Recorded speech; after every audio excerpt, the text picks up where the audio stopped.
Bueno, buenas noches a todos. Mi nombre es Isabel Liao y quería agradecer primero, antes que nada, a Ismael Wong, a Carlos Girón, a todo el comité organizador de este simposio centroamericano de acuacultura. Es un honor para mí estar aquí en Honduras y hablar del mercado y las tendencias, lo que está sucediendo hoy en día a los productores aquí en Centroamérica y bueno, en todo el continente y todo el mundo, ¿no? Lo que está sucediendo. Muchas gracias.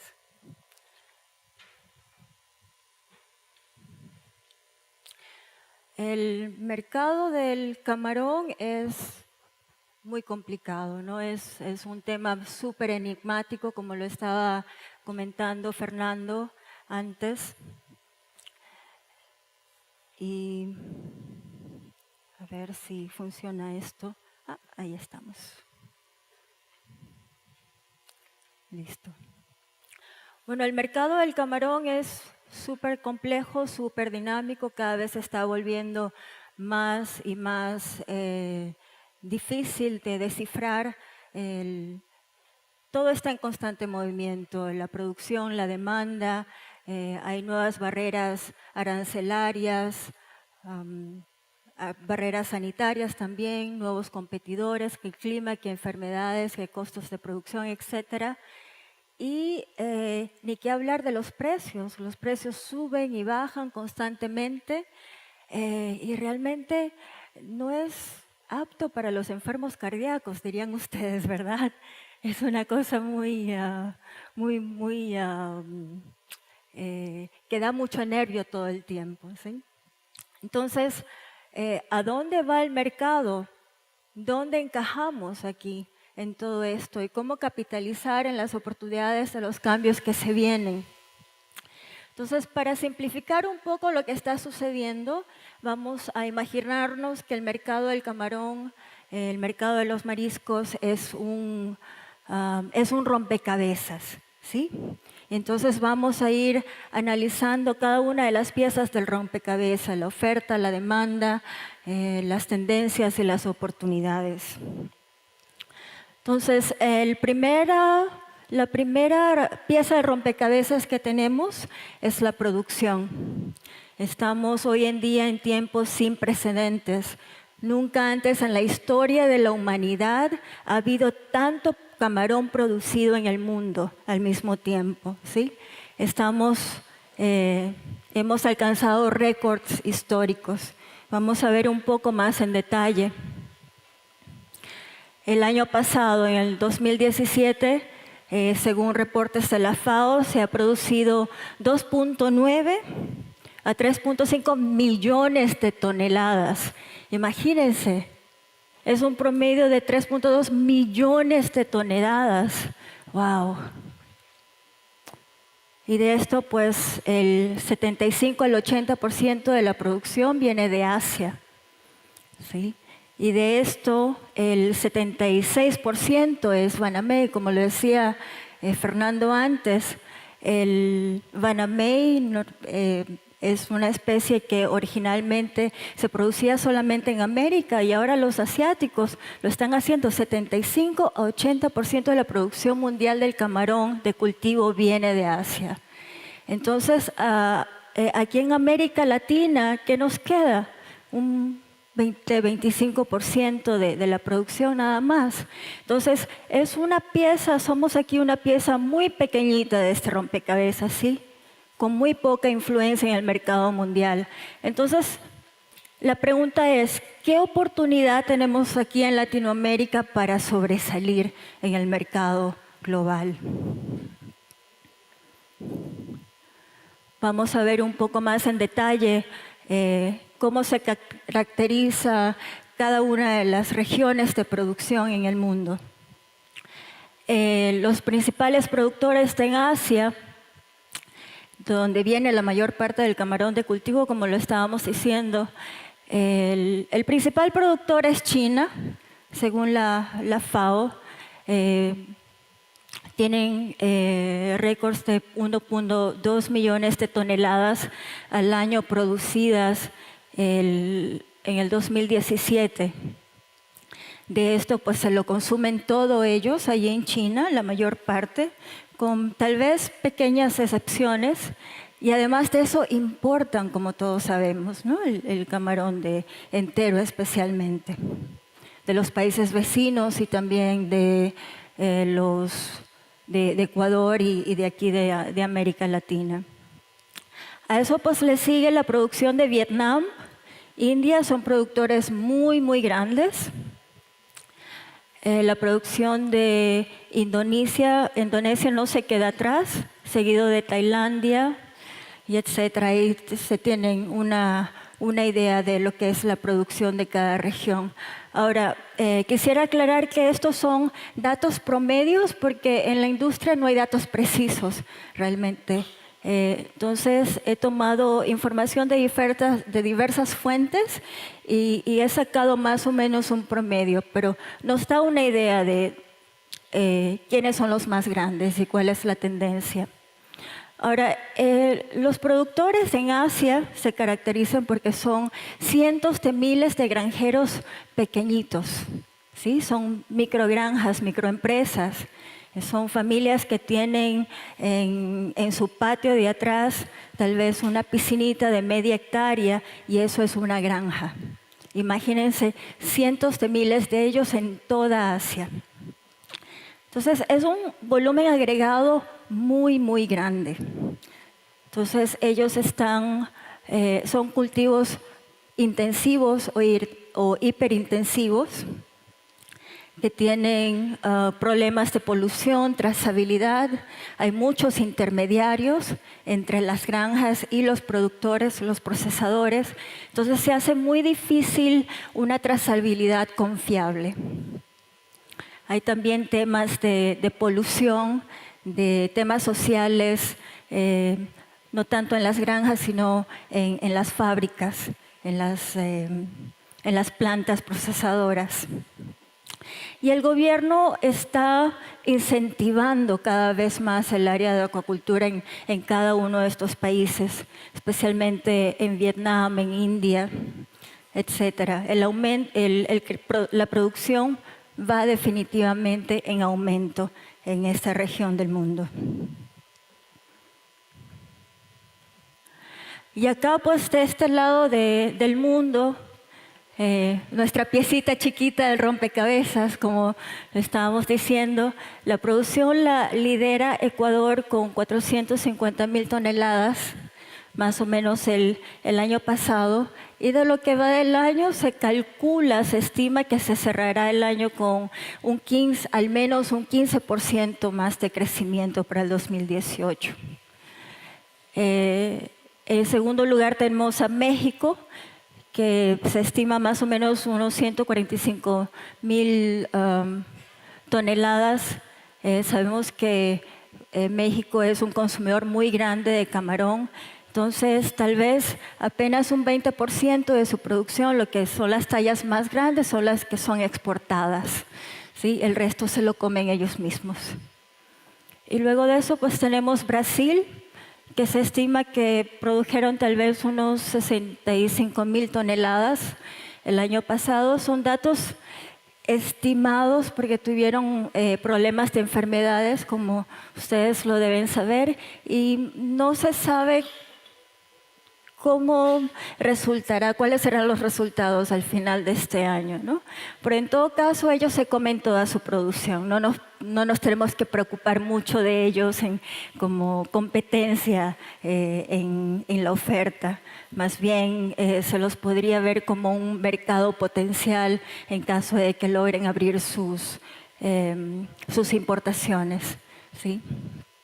Luego de eso, pues tenemos la producción de Honduras, Perú, Venezuela, Nicaragua. La producción de Centroamérica representa menos del 2% de la producción mundial de camarón. O sea, es una piecita así súper chiquita de este rompecabezas. Pero veamos un poco cuáles son las características de la cadena productiva, ¿no? En la mayoría se tratan de granjas medianas a grandes que están integrados verticalmente o que tienen una relación directa con los productores, es decir, que no existen intermediarios entre los productores y los procesadores, exportadores. Es una producción principalmente de productos primarios, ¿no? Se vende y se producen productos primarios, por ejemplo el headless chelón o el jerón, el camarón entero o el de colas. La trazabilidad pues es mucho más fácil y confiable porque hay una relación directa, no se pierde la información en medio. Y además de eso son cultivos semi-intensivos, yo le llamaría en comparación con lo que están haciendo en Asia, son cultivos semi-extensivos mayormente. ¿Sí? Hay un poco de intensificación, pero es una proporción muy pequeña a lo que se está haciendo. Y en todo caso, es una producción que es mucho más amigable al medio ambiente y que es una industria que crea trabajo, realmente que da beneficio a la sociedad. Entonces, tenemos ya esta pieza del rompecabezas, lo que es la parte de la producción. Ahora vamos a ver hacia dónde va toda esta producción. Entonces, ¿quién lo está consumiendo? ¿Cómo y cuándo? ¿Verdad? Entonces, aquí tenemos el mapa del mundo. Tenemos que los principales importadores del mundo de camarón es, en primer lugar, Estados Unidos. El año pasado, Estados Unidos importó 665,000 toneladas de camarón. Eso fue un 10% más que el año anterior. Le sigue Europa, que el año pasado importó 580,000 toneladas, con más o menos 1% de crecimiento, o sea, su demanda ha sido constante y estable. Y de ahí le sigue China, que el año pasado supuestamente, o se estima que se importó 400,000 toneladas de camarón. Y esto incluye cifras de producto que pasa por Haiphong, ¿ya? Por Vietnam. Y el cuarto importador más importante del mundo es Japón, que el año pasado importó más de 200,000 toneladas y tuvo un crecimiento de un 4% más o menos en relación al año anterior.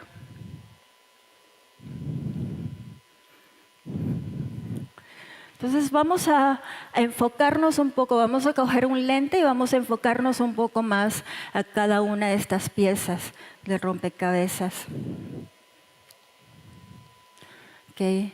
En Estados Unidos, el año pasado, el principal proveedor de Estados Unidos fue la India y le abasteció de 32% de las importaciones. Le sigue Indonesia, Tailandia, Ecuador y Vietnam. Ahora vamos a ver un poquito más de qué se trata esto, ¿no? Entonces, más o menos 70% de las importaciones son de colas con cáscara, seguido con un poco de camarón entero. Es decir, son productos primarios, principalmente, lo que Estados Unidos ha importado. Entonces, lo que viene de la India a Estados Unidos es principalmente las colas con cáscara, ¿sí? Y ha logrado ese posicionamiento porque es un producto que lo venden porque es barato. Ya, es muy barato, ellos compiten con precio. Es un commodity, como quien dice. Entonces, la principal cadena de distribución, canal de distribución del camarón en los Estados Unidos es a través de restaurantes. 65% de las ventas son a través de restaurantes y el 35% más o menos a través de supermercados. O sea, es una proporción más pequeña el que va a las ventas al detalle. El consumo en Estados Unidos es muy regional. O sea, por ejemplo, en el verano el consumo se concentra en los estados del norte, ¿sí? Y en el invierno se concentra más en los estados del sur. Entonces, a lo largo del año pues se equipara y es un consumo más o menos estable durante todo el año.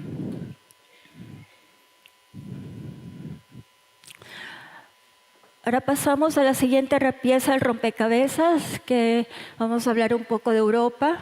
En Europa pues he decidido dividir las zonas, ¿no? El norte y el sur, porque tienen tendencias de consumo un poco diferentes. La cultura es diferente, ¿no? Entonces, en el norte, estas cifras pues incluyen importaciones del Reino Unido, Holanda, Bélgica, Alemania principalmente. En el año pasado, en el 2017, se importó más o menos 147 millones de toneladas de camarón. Estas cifras incluyen cultivo y salvaje, pero la proporción de salvaje realmente es más pequeña, ¿no? Sabemos que los stocks mundiales de camarón están reduciéndose cada vez más. Entonces, no es una cifra pues tan importante en este caso. Pero lo que sí es interesante es que esto resultó ser 10% más que el año anterior. El norte de Europa importó 10% más de camarón el año pasado respecto del año anterior. Y su principal proveedor fue Vietnam con 32%. India le seguía muy pegadito con 31%. De Bangladesh, Ecuador, Tailandia. ¿Sí? Y el 60% de lo que compró Europa del Norte fue producto pelado. Estamos hablando de un estimado, ¿no? Esto quiere decir que la mayor parte de las ventas en Europa del Norte va directamente a los supermercados. En Vietnam y la India pues también producen el Black Tiger, el monodón. Entonces, estas cifras incluyen el monodón.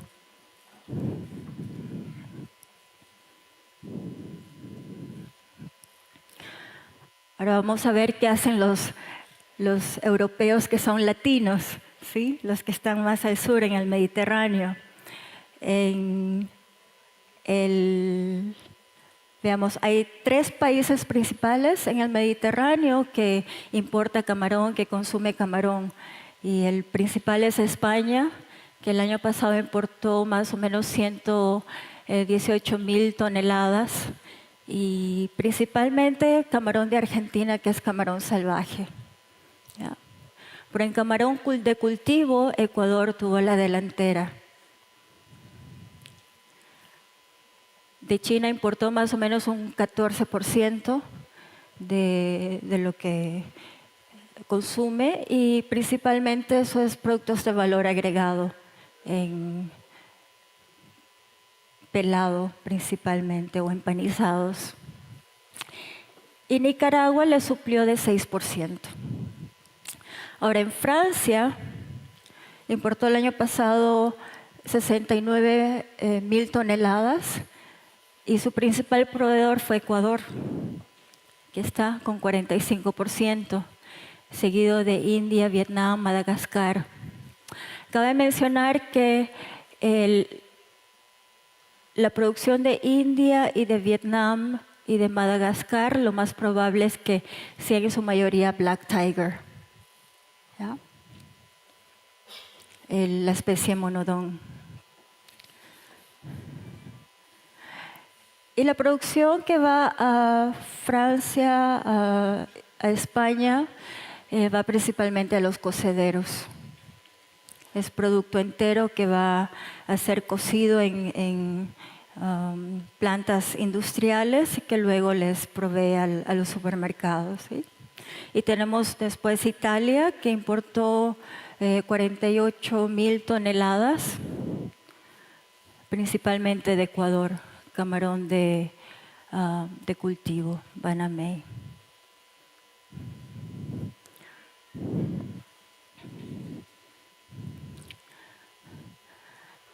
El siguiente importador más grande de camarón es China. Y aquí pues se ve un poco gris porque es un área muy gris. No sabemos mucha información, no hay mucha información oficial publicada, pero lo que sí sabemos es que Ecuador le vendió 235.000 toneladas, 58% de lo que sería la importación total de camarón de ellos, con más del 90% camarón entero o con algo de colas tal vez de otros orígenes. Ahora, la importación de Vietnam, India y Tailandia, la producción de Vietnam y de Tailandia, como Fernando lo mostró en el video anterior, normalmente es producción que los chinos van a la compuerta, a la granja, y se lo llevan vivo o se lo llevan fresco, ¿sí? Entero, directo. Es un producto que nunca ha sido congelado. Y el producto de la India, aquí, es normalmente colas congeladas. Los principales picos de consumo en China son para los festivales de primavera y otoño, y en especial el Año Nuevo Chino, que normalmente es en febrero. Y luego tenemos a Japón. Como dijimos, el año pasado se importaron más de 200.000 toneladas de camarón, provenientes 25% de Vietnam, 17% de Tailandia, de la India, Indonesia. Le siguen, son los principales proveedores. Y es un mercado que compra principalmente valores agregados. Diríamos que 90% de lo que se importa es producto pelado, empanizado, productos de valores agregados especiales para ese mercado que requieren de alta seguridad alimentaria. Y tal vez un 10% restante de la demanda es en colas, headless shalom. Japón no consume camarón entero, Banamey, o de cultivo, porque el sabor les parece demasiado fuerte y el paladar de los japoneses es muy delicado, muy sensible. Entonces, tenemos el rompecabezas de la producción, ¿sí? Tenemos el rompecabezas de la demanda, el mercado. Y ahora que tenemos ese rompecabezas armado, imagínense que viene alguien, un jovencito de esos, y le tumba el rompecabezas y las piezas salen volando al aire, y luego alguien viene y cambia la figura del rompecabezas y caen las piezas. ¡Wow! Así de rápido está cambiando este mercado, señoras y señores. Y bueno, ¿quién es el catalista de estos cambios? ¿Quién está generando y liderando estos cambios?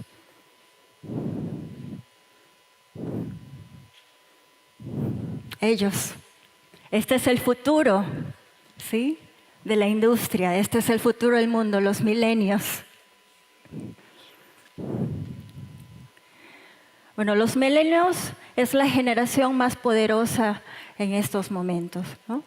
Es la generación que tiene de 18 a 30, 35 años más o menos, que tienen el poder adquisitivo. Sí, son jóvenes que están siempre conectados con el Internet, que siempre están informados, ¿ya? Y esta información no tiene barreras, va a través de todas las culturas y todos los bordes geográficos. Bueno, ¿qué es importante para los milenios? Veamos.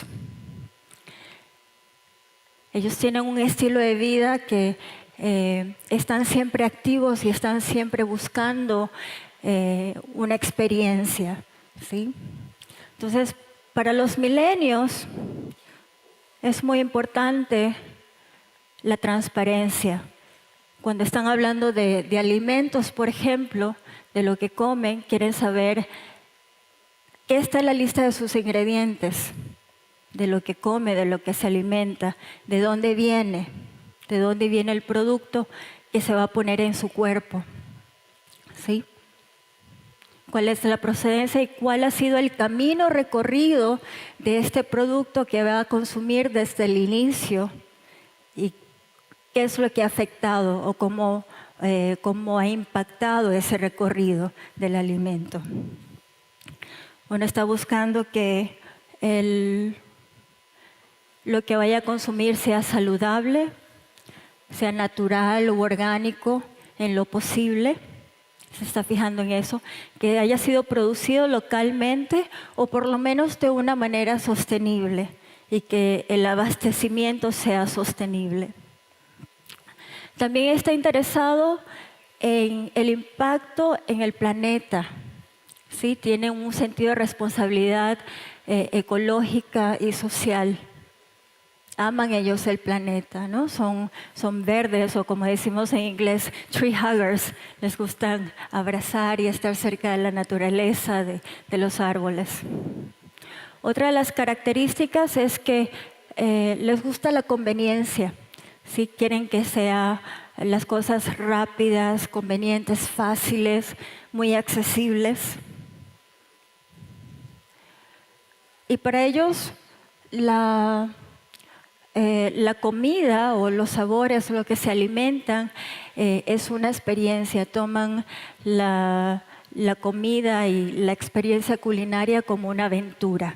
Están ellos abiertos a experimentar sabores nuevos, cocinas nuevas y a cocinar también como una experiencia de compartir. Entonces, ¿por qué estamos hablando tanto de los milenios? Se preguntarán ustedes, ¿qué influencia tienen? Está muy de moda hablar de los milenios hoy en día. Y es por esto, hay en el mundo 2 billones de consumidores en este segmento demográfico.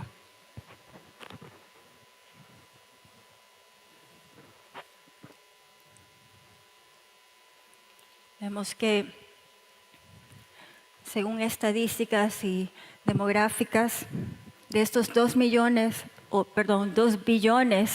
de habitantes, de consumidores, 415 millones están en la China, ¿ya? Y si vemos lo que está sombreado en azul oscuro es la mayor concentración, es donde hay más de 25 millones. ¿Sí? Veamos toda esta área que está en azul oscuro, del cual China tiene 415 millones de habitantes en esa edad.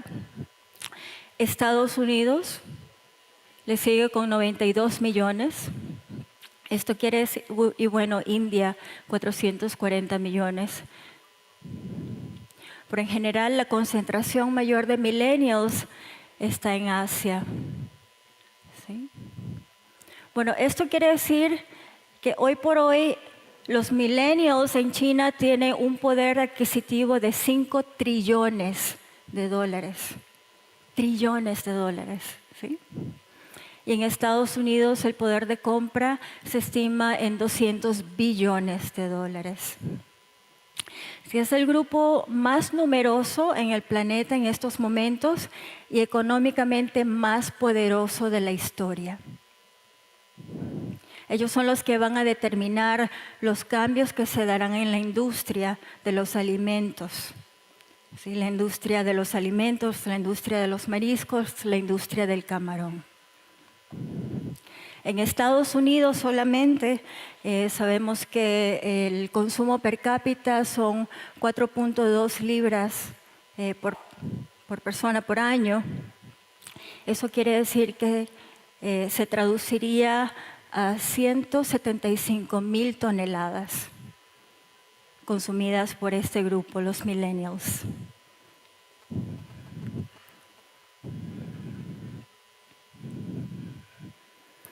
Bueno, ¿y qué significa todo esto? Se preguntarán ustedes. ¿Cómo encajan los productores en este nuevo panorama, cierto?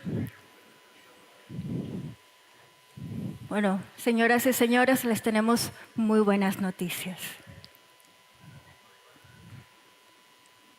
Veamos un poco, antes de ir a eso, repasemos un poquito, ¿no?, las características productivas en Asia y en Latinoamérica.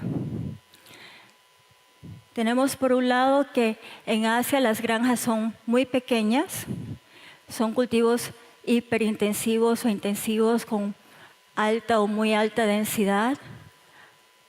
Por el simple hecho de que es de alta densidad, hay más tendencia al uso de antibióticos y de químicos prohibidos para ayudar a la sobrevivencia y la productividad, ¿verdad?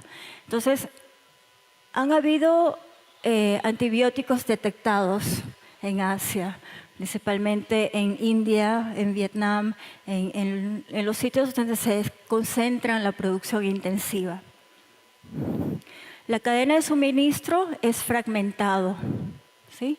Es decir, hay tantos intermediarios de por medio, como lo decíamos antes, que es muy difícil mantener una trazabilidad constante y confiable.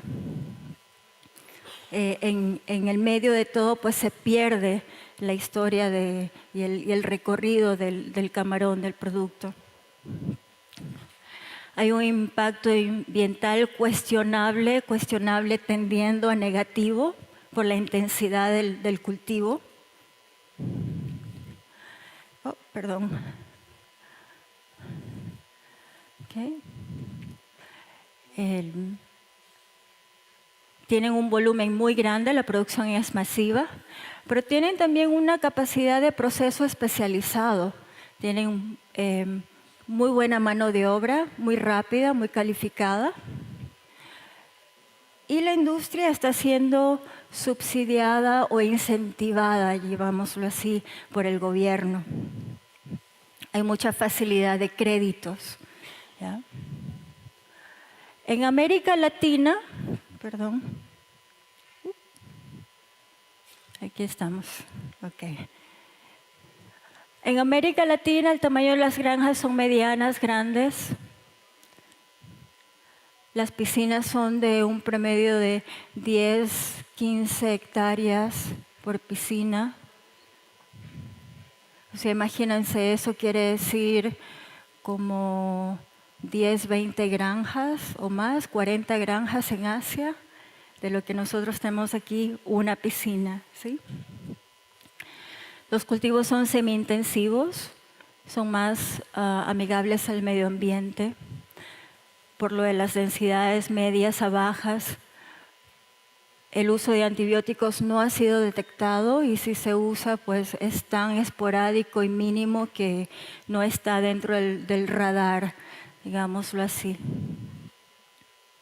La cadena de suministro es integrado o más integrado. La trazabilidad es mucho más confiable, el impacto ambiental mucho más bajo. Tenemos un impacto social más positivo, ¿sí?, que en Asia. Me refiero porque han habido historias en la prensa, ¿no?, que se oye que Tailandia ha empleado esclavos de Malasia y de Burma. Entonces, ese tipo de historias pues no se escucha de acá, de este lado del mundo.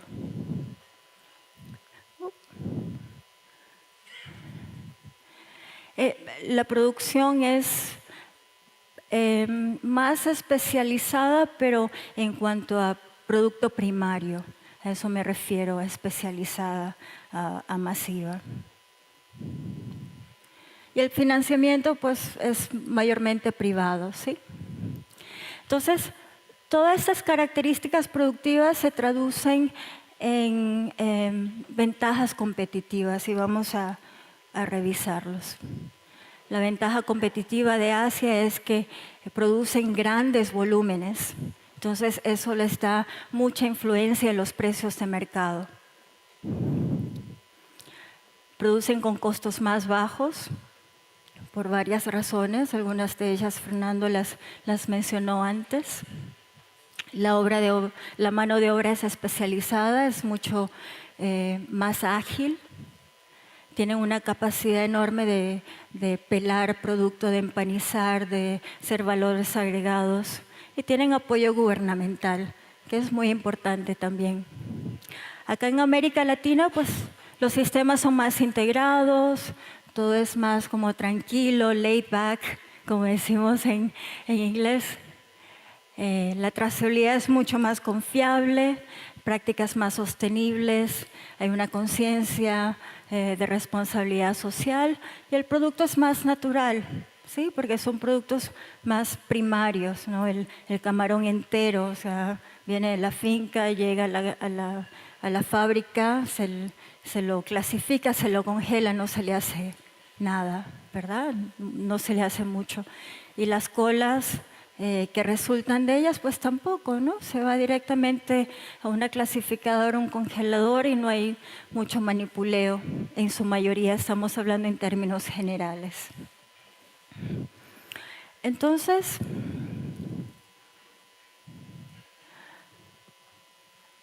pensemos un momento, o sea, de lo que hablamos antes, de hacia dónde se va el mercado, esta nueva pieza del rompecabezas que son los milenios y qué es importante para ellos. ¿Cuál de estas dos piezas aquí se acomoda mejor, creerían ustedes, para satisfacer la nueva demanda? ¡Bingo! ¡Yeah! Ok. Veamos nuevamente este slide. Los milenios quieren transparencia, quieren productos saludables. Ups.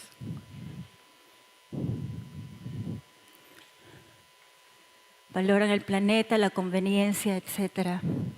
¿Sí? Entonces, para los milenios hay digamos, los atributos de salud, de impacto social, ambiental, todos estos están ligados, están abarcados, agrupados en todo el concepto de lo que ellos tienen, de lo que es calidad. O sea, hoy en día hablamos de algo de calidad cuando cumple con todos esos atributos: transparencia, salud, algo que sea ecológico, amigable con la sociedad, el planeta, algo que sea conveniente y que otorgue que brinde una experiencia culinaria. Cuando antes pues, se consideraba algo saludable que fuese bajo en grasas o que fuera bueno para el corazón, ¿sí? Esa es la diferencia.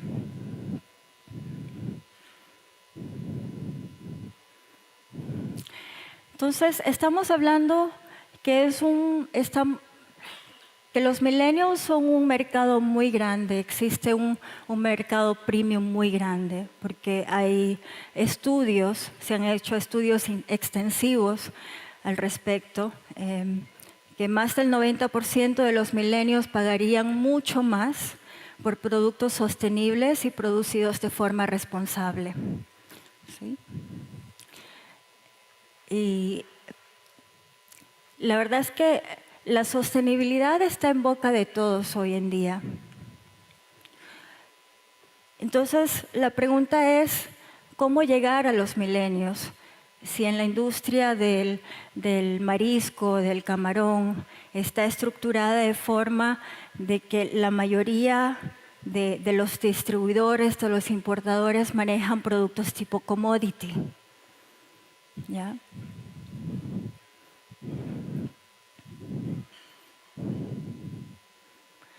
Entonces, sería necesario desarrollar vías de comunicación alternativas, vías de distribución alternativas para llegar efectivamente a estos millennials, a este segmento de mercado y encontrar aliados comerciales que sepan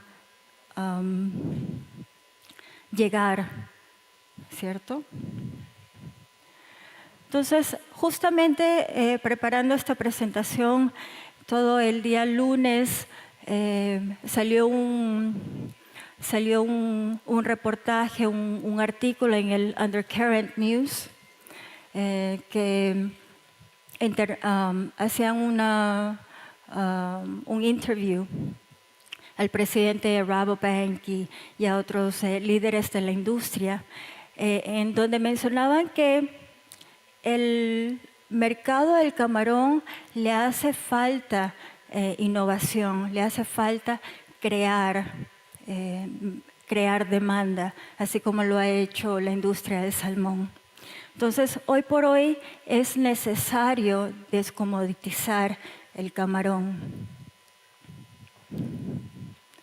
Y esta es la pieza final del rompecabezas. ¿Cómo llegar con la producción, una producción que es consciente y sostenible a los milenios? Y la clave está aquí, ¿sí? El que es desarrollar y ejecutar la vía alternativa de distribución y cómo llegar a los milenios, más allá de compañías que están en las cadenas de distribuciones tradicionales, ¿sí?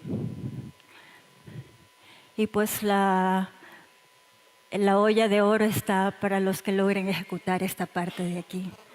Entonces, espero que esta presentación les haya dado pautas para lograr establecer ustedes sus estrategias de mediano y largo plazo, ¿sí? En mira de lo que se viene y dónde están las fortalezas que tienen los productores latinoamericanos, a pesar de que es una proporción muy pequeñita de la producción mundial hoy por hoy, pero es la que más se ajusta a lo que se viene, a los cambios que se vienen, y los ganadores son los que logren aprovechar esta oportunidad. ¿Sí? Muchas gracias.